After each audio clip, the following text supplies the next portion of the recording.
আসসালামু আলাইকুম রহমতুল্লাহি ওবরকাতুহ। সম্মানিত দর্শক, আমাদের দেশের রাজনীতিতে সম্ভবত বড় কোনো ঘটনা ঘটতে যাচ্ছে। এটি হতে পারে দুর্ঘটনা, কিংবা এটি হতে পারে যুগ সন্ধিক্ষণের যুগান্তকারী কোনো সফলতা। আমি দুটো বিষয় নিয়ে আলোচনা করব। আপনারা যেভাবে ভালো মনে করেন বা যেভাবে আপনাদের বিবেকে যাকে বলা হয় এটাকে সাড়া দেয়, ঠিক সেভাবেই আপনারা সিদ্ধান্ত নিতে পারবেন। প্রথমত ডক্টর মোহাম্মদ ইউনূস, আমি ইতিবাচক কথা বলি, যে প্রকল্পগুলো তিনি হাতে নিয়েছেন এবং জিদ ধরেছেন যে কাজগুলো করবেন, সেই কাজগুলোতে যদি তিনি সফল হন, বাংলাদেশ যাকে বলা হয় একটা নতুন মানচিত্র পাবে, বর্ধিত মানচিত্র, নতুন একটা মর্যাদা পাবে যদি তিনি করতে পারেন। এবং আমাদের যে জীবনমান, এই জীবনমান সম্ভাবনার স্বর্ণের শিখরে পৌঁছে যাবে। প্রথম থেকে বলি চট্টগ্রাম বন্দরের কথা। চট্টগ্রাম বন্দরকে তিনি বিদেশি যারা অপারেটর রয়েছে তাদের হাতে দিতে চাচ্ছেন অপারেট করার জন্য। এখানে নেদারল্যান্ডের একটা কোম্পানি, দুবাইয়ের একটা কোম্পানি বা সিঙ্গাপুরের যে রাষ্ট্রীয় সংস্থা, তাদের কথা হচ্ছে। এগুলো নিয়ে অনেক সমালোচনা আছে, পক্ষে বিপক্ষে আছে। আমি ব্যক্তিগতভাবে একজন পোর্ট ইউজার হিসেবে আমি যেটা বলার চেষ্টা করেছি, যেটা এই কারণে এই মুহূর্তে আমাদের জন্য খুবই ঝুঁকিপূর্ণ একটা বিষয়। তো সেটাকে হয়তো সরকার বিবেচনা করবে নানাভাবে করে, তারা যদি পরিমার্জিত হয়ে পরিশোধিত হয়ে চট্টগ্রাম বন্দরের যে স্টেক হোল্ডার রয়েছেন তাদের সঙ্গে সমঝোতা করে বুঝিয়ে সুঝিয়ে যদি সত্যিকার অর্থে চট্টগ্রাম বন্দরের সক্ষমতা বাড়াতে পারেন। এবং ধরুন এখন চট্টগ্রাম বন্দরে 18 লাখ কন্টেনার বা 30 লাখ কন্টেনার ধরুন এখন পরিবহন করা হচ্ছে। এটিকে যদি সক্ষমতায় ডবল করা যায়, দ্বিগুণ করা যায়, তিনগুণ করা যায়, এটি সম্ভব। এর কারণ হলো যে আমাদের দুটো বন্দর, মংলা, চট্টগ্রামের চেয়ে কিন্তু মংলা বন্দর আরও যাকে বলা হয় উপযোগী এবং আরও গুরুত্বপূর্ণ। এবং সেখানে মংলার যে চ্যানেলটা রয়েছে, সেখানে যদি চ্যানেলটা ঠিকমতো চালানো যায় তাহলে এখানে আসলে ডিপসির মতোই এটাকে ব্যবহার করা সম্ভব। এদের ড্রাফট অনেক বেশি মংলা বন্দর। ফলে পাকিস্তান জমানাতে কিন্তু চিটাগাংয়ের সাথে পাল্লা দিয়ে খুলনা এলাকাতে শিল্প কলকারখানা তৈরি হয়েছিল, খুলনা, যশোর, সাতক্ষীরা, নড়াইল, যশোর, এই সকল এলাকাতে। এবং চট্টগ্রাম বেল্টের শিল্প কলকারখানার চাইতে খুলনা বেল্টের শিল্প কলকারখানা কোনো অংশে কিন্তু কম ছিল না। কিন্তু আমরা সেই বন্দরটা আসলে, চালনা বন্দরটাকে ওইভাবে সংরক্ষণ করতে পারিনি। বিভিন্ন কারণে সেটাকে স্বাধীনতার পরে গুরুত্ব দেওয়া যায়নি। এর মূল কারণ ছিল আইনশৃঙ্খলার অবনতি, অর্থাৎ পূর্ব বাংলার সর্বহারা পার্টি, জাসদ থেকে শুরু করে সব কিছু, পদ্মার ওপারের যে পরিবেশ পরিস্থিতি, এটা ভীষণ রকমভাবে অবনতি হতে থাকে। এর ফলে ব্যাংকিং ব্যবস্থা, বিমা ব্যবস্থা থেকে শুরু করে লেবার সংকট সব মিলিয়ে ওই অঞ্চলে যে শিল্প কলকারখানা মার খায়। পদ্মা সেতু তৈরি হওয়ার পর এখন আমাদের আসলে সেই যাকে বলে একটা নতুন সম্ভাবনা তৈরি হয়েছে মংলা বন্দরকে কেন্দ্র করে। শেখ হাসিনার জমানাতে পায়রা বন্দর করা হয়েছে, ডিপসি বন্দর। এটা একটা শ্বেতহস্তি। এর কারণ হলো এটা কোনো দিন যাকে বলা হয় এই বন্দর ভালো হবে না। ফলে এটাকে যত সম্ভব দ্রুত এটাকে বন্ধ করে এটাকে একটা নৌবন্দর হিসেবে ঠিক মংলার সাথে কানেক্ট করে একটা সেই রামনাবাদ নদীর মোহনাতে একটা কলকাতার মতো, হলদিয়ার মতো একটা নৌবন্দর হিসাবে এটিকে যদি চালু করা হয় দক্ষিণ অঞ্চলের জন্য। মূল বন্দর থাকবে চালনা, এবং সেই চালনা থেকে ফিডারের মাধ্যমে নৌবন্দর হয়ে এখানে আসবে। তাহলে এটা হয়তো ফলপ্রসূ হবে। কিন্তু এটাকে ডিপসি হিসেবে এখানে যে ইনভেস্টমেন্ট, এটা কোনোদিন সম্ভব নয়। ওখানে যে সমুদ্রের যে ড্রাফট এবং ওখানে সমুদ্রের যে রাপসি, এটার যে অবস্থা, যারা জানেন তারা জানেন যে এটা যতদিন পর্যন্ত বঙ্গোপসাগর থাকবে ততদিন পর্যন্ত ওখানে ডিপসি হবে না। আমি নিজে এটার একটা ভুক্তভোগী। আমি একবার, আমার তো জাহাজ ব্যবসা আছে, আমি সেই একটা কোম্পানি এসে বললো যে এরকম আমার বিরাট লস হয়েছে, প্রায় কোটি কোটি 5 কোটি 6 কোটি টাকার মতো লস হয়ে গেছে। সেটা হলো যে 50,000 মেট্রিক টনের পাথর নিয়ে একটা জাহাজ আসলো, এবং ওই জাহাজের এজেন্ট ছিলাম আমি বাংলাদেশে। এবং সেই জাহাজ মংলা থেকে ওখানে 2 মাস বসে আমরা আনতে পারিনি। সিরিয়াস একটা প্রবলেম হয়ে গেছিল। এবং লাস্টে আমার সেই এজেন্ট গেছে, আমার টাকা গেছে।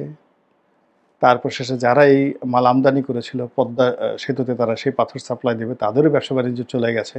চাইনিজ কোম্পানিকে তারা সময় মতো পাথর দিতে পারেনি। তো আমি নিজে এটার ভুক্তভোগী হিসাবে আমি এটা জানি। এর কারণ হলো আমি ওই এলাকার বাসিন্দা।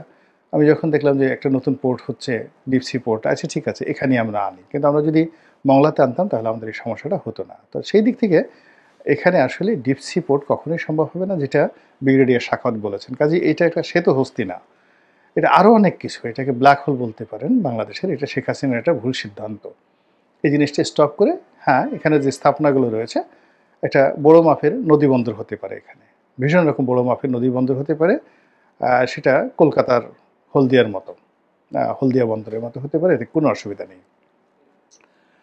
অন্যদিকে চট্টগ্রাম যে বন্দর, সেই চট্টগ্রাম বন্দর এখন যে নিউ মুরিং টার্মিনাল রয়েছে, তারপর শেষে আমরা যখন আগে ছিল পুরনো টার্মিনাল 81-82 সনে, তো সেখানে প্রথম মাল্টিপারপাস টার্মিনাল নিয়োগ করা হলো এবং সাবির হোসেন চৌধুরী কোম্পানি, কর্ণফুলী গ্রুপ, এই প্রথম মাল্টিপারপাস তারা সেই প্রাইভেট সেক্টরে এটা তৈরি করলো।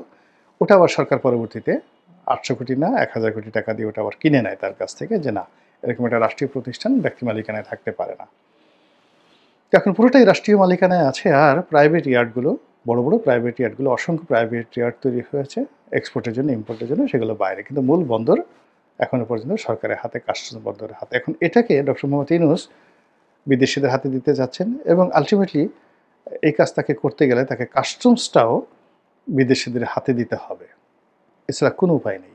ওখানে মানে ট্যাক্সেশন, তারপর শেষে ওখানে যা কিছু আছে, এর কারণ হলো যত রকম ওখানে সেশন জট হয়, যানজট হয়, যা কিছু হয়, এর মধ্যে বন্দর যদি 10% জড়িত থাকে, 90% থাকে কাস্টমস। এটাকে যদি তিনি ওভারকাম করে সিঙ্গাপুরের মতো, হংকংয়ের মতো, যেখানে একটা 5000 কন্টেনার নিয়ে আসে একটা জাহাজ, মোটামুটি 7-8 ঘন্টার মধ্যে যেখানে আনলোড করা হয়, তো সেখানে এরকম একটা জাহাজ আমাদের বন্দরে ভিড়তেই অনেক সময় 7-8 দিন সময় লাগে, 7-8 ঘন্টা লাগে হলো ডিসচার্জ করতে। আর এখানে বার্থিং পেতে, মানে বার্থিং পেতে কর্ণফুলীর ভিতরে ঢুকে টো করে, মানে এই নিয়ম আছে। ধরেন আপনার একটা জাহাজ আসলো, সেই জাহাজ সে ডিপসিতে বসেই সে চট্টগ্রাম বন্দরের ট্রাফিক ডিপার্টমেন্টে মানে যোগাযোগ করবে কন্ট্রোল টাওয়ারে। তারপরে তাকে অনুমতি দেওয়া হবে, বার্থিং পারমিশন দেওয়া হবে, এরপর তাকে টো করে টেনে সেই চট্টগ্রাম বন্দর কর্তৃপক্ষ, ট্রাফিক বিভাগ আনবে। এবং এই কাজ করতে সাধারণত এখন 7 থেকে 8 দিন সময় লাগে, এবং যখন কনসেশন চলে, তখন কনজেশন চলে যেটাকে, তখন দেখা যাচ্ছে 15 দিন 1 মাস পর্যন্ত চলতে থাকে। এবং এরকম বড় বড় জাহাজ আসছে, যে জাহাজে প্রতিদিন $20,000-25,000 ওই আউট অ্যানকারেজে বসে থেকে তাদেরকে ড্যামারেজ গুনতে হয়। এখানে জাহাজের যে ইঞ্জিন 24 ঘন্টা চালু রাখতে হয়। তো এই দুরবস্থা থেকে, অব্যবস্থাপনা থেকে বের হয়ে আসার জন্য সিঙ্গাপুরের আদলে, এমনকি কলম্বোর আদলে, কলম্বো বন্দরের আদলে যদি ডক্টর মোহাম্মদ ইউনূস এই কাজটি করেন, বাংলাদেশ কিন্তু চেঞ্জ হয়ে যাবে, এটি কোনো সন্দেহ নেই। কিন্তু এটার সম্ভাবনা যতটা না বেশি, তার চেয়ে ঝুঁকি 3 গুণ বেশি। যদি এখানে ফেল করার পরে বিদেশিরা তারা তাদের ইনভেস্টমেন্ট ফেরত চাইবে সরকারের কাছে, শ্রমিক আন্দোলনরা তারা আন্দোলন করবে, ব্যবসা বাণিজ্য সব বন্ধ হয়ে যাবে, এবং এখন বন্দরের যে দুর্নীতি বা অনিয়ম আছে এটা আরও দ্বিগুণ হয়ে যাবে। আপনি ধরেন মশা মারার ওষুধ দিলেন, কিন্তু সেই ওষুধ কাজ করল না, তখন মশা আরও বেপরোয়া হয়ে পড়ে। এই গেল ওনার সমস্যা। দ্বিতীয়ত যে ঘটনা, সেটা হলো করিডর, মানবিক করিডর। তো এটা নিয়ে তিনি কাজ করছেন জাতিসংঘের তত্ত্বাবধানে। এখানেও কিন্তু ঝুঁকিটা বিশাল। এখন এই কাজ করে যদি আরাকান আর্মির সঙ্গে তার একটা সমঝোতা হয়, এবং তিনি যদি এই 10 লাখ, 12 লাখ, 15 লাখ রোহিঙ্গাকে সীমান্তের বাইরে, এমনকি ওপারে নো ম্যানস ল্যান্ডে নিয়ে যেতে পারেন, এটা আমাদের জাতির জন্য একটা বিরাট, যাকে বলা হয়, প্রাপ্তি। 2 নম্বর হলো যে তিনি এখন যে চেষ্টা করছেন, প্র্যাকটিক্যালি এবং ফ্র্যাঙ্কলি, সেটা হলো আমেরিকার সহযোগিতা নিয়ে বাংলাদেশ সেনাবাহিনীর এনগেজমেন্ট নিয়ে আরাকান আর্মিকে শক্তিশালী করে সেখানে একটা আলাদা স্বতন্ত্র রাষ্ট্র তৈরি করার জন্য। ফলে কি হচ্ছে, মায়ানমারের সাথে সার্কিট ব্রেকার হিসেবে এই ছোট রাষ্ট্রটি থাকবে এবং এটি আকার আকৃতিতে ওখানে দুটো রাষ্ট্র হবে। একটা হলো রোহিঙ্গাদের জন্য এবং আরাকান আর্মিদের জন্য একটা এলাকা, যেটাকে এখন মানে আরাকান বলা হচ্ছে, আর একটা হলো পাশের ছোট আরেকটা এলাকা শিন। এটি আমাদের একটা বাংলাদেশের বড় সড়ো উপজেলার মতো এলাকা।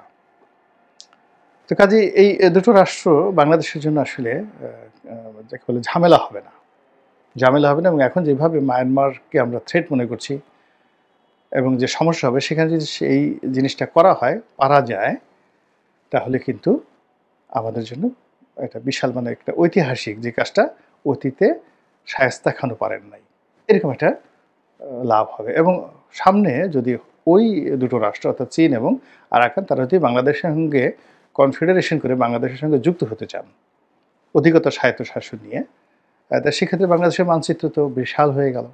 নাফ নদীর উপর আমাদের একছত্র আধিপত্য চলে আসলো এবং তখন এই চট্টগ্রামের মতো করে এই নাফ নদীর মোহনাতেও দেখা গেল যে সেন্ট মার্টিনকে কেন্দ্র করে একটা ডিপ সি পোর্ট সেখানে হতে পারবে, এরকম একটা ঝুঁকি। কিন্তু যদি উনি ফেল করেন তাহলে এই বন্দর এবং এই যে মানবিক করিডরের উছিলে পুরো চট্টগ্রাম বেল্ট আমরা হারিয়ে ফেলব, ভীষণ রকম হারিয়ে ফেলব। তো এরকম যাকে বলা হয় সম্ভাবনা এবং ঝুঁকি, এই দুটোর মধ্যে আমরা এখন পড়েছি। এখানে হতাশ হওয়ার যে কারণ হলো যে এই সরকারের ম্যান্ডেট, জনসমর্থন এবং আমলাতান্ত্রিক সমর্থন, কূটনৈতিক যে সমর্থন ওয়ার্ল্ড ওয়াইড, এটি নেই, খুবই অল্প, নেই বললেই চলে। তো কাজে এত বড় একটা ঝুঁকি আসলে এই সরকারের পক্ষে নেওয়া সত্যিকার অর্থে এটি ম্যাটেরিয়ালাইজ করা যাবে না, এটি হলো অবস্থা। আবার অনেক সময় বড় কাজগুলো হঠাৎ হয়ে যায়। পৃথিবীর অনেক সময় ছোট ঘটনা থেকে অনেক বড় বড় ঘটনা ঘটে যায়, প্রকৃতি এভাবে ঘটিয়ে দেয়। একটা ছোট বারুদের টুকরা বা এক বিন্দু শিশির থেকে দেখা গেল বিরাট একটা মহাসাগর রচিত হয়ে গেল। ছোট্ট একটা দুর্ঘটনা থেকে একটা বিশাল বনভূমি, তো সেখানে দাবানল শুরু হয়ে গেল এবং সেই দাবানলে দেখা গেল সেখানে একটা মরুভূমি তৈরি হয়ে গেল। অবাক হয়ে যাবেন যে ভারতের যে গভীর মরুভূমি, এ কিন্তু একসময় গভীর জঙ্গল ছিল। তো এইরকম অনেক ঘটনা ঘটে। কাজেই এই যে বাংলাদেশে একটা ঘটনা ঘটতে পারে, এখন সেটা নেতিবাচক হতে পারে, ইতিবাচক হতে পারে, কিন্তু ঘটবেই, এরকম একটা অবস্থায় আমরা কিন্তু পৌঁছে গেছি। তার সঙ্গে যে পায়ের আওয়াজ, এখন পায়ের আওয়াজ বলতে কি বোঝায়? নর্মালি আমরা গলার আওয়াজের কথা জানি, তারপর অন্য কোনো শব্দের কথা জানি যেগুলো দৃশ্যমান, কিন্তু যখন পায়ের আওয়াজ শোনা হয়, বলা হয়, এটিকে সাধারণত নেতিবাচক অর্থে একটা যুদ্ধ ভাব, একটা সামরিক ভাব, একটা সামরিক শাসন, একটা মিলিটারি যাকে বলা হয় ইনভেশন, এরকম মনে হয়। তো সেটা দেশি হতে পারে, বিদেশি হতে পারে। এবং এটা কেন? এর কারণ হলো যখন এরকম একটা দুর্বল অবস্থার মধ্যে পড়ে, তখন বহু পক্ষ সেখানে যুক্ত হয়ে পড়ে। এটা ছোট বড় কথা নয়। আফ্রিকার আপনি দেখেন, সেই বুর্কিনা ফাসোর মতো একটা রাষ্ট্র, সেখানে কি হচ্ছে, কিংবা ধরুন রুয়ান্ডাতে কি হয়েছে। তাদের কিন্তু ছোট্ট একটা দেশ রুয়ান্ডা, অর্থনীতি অত ভালো না, কিছু না, কিন্তু সেখানে কি হয়েছে, সেখানে কেন পশ্চিমারা একেবারে ঝাঁপিয়ে পড়েছে। উগান্ডার মতো একটা দেশ, সেখানে কি হয়েছে বা এখনও কি হচ্ছে। তো সেদিক থেকে বাংলাদেশ ধরেন অনেক বড় সব দিক থেকে এবং অনেক সম্ভাবনাময়। এবং এখন গ্লোবালি যে অর্থনীতি এবং গ্লোবালি যে ভূতাত্ত্বিক যে রাজনীতি, সেই রাজনীতিতে এখন সেন্টার পয়েন্ট হয়ে গেছে বাংলাদেশ। তো সেই দিক থেকে এখানে একটা বড় কিছু ঘটতে যদি দেখা যায়, সেটা ইতিবাচক হোক বা নেতিবাচক হোক, সেখানে বিদেশিরা ঝাঁপিয়ে পড়বে। যদি ইতিবাচক হয়, তাহলে এখানে বিল গেটস আসবেন, স্টিভ জবস আসবেন, তারপরে মার্ক জাকারবার্গ আসবেন, আরও সবাই আসবেন।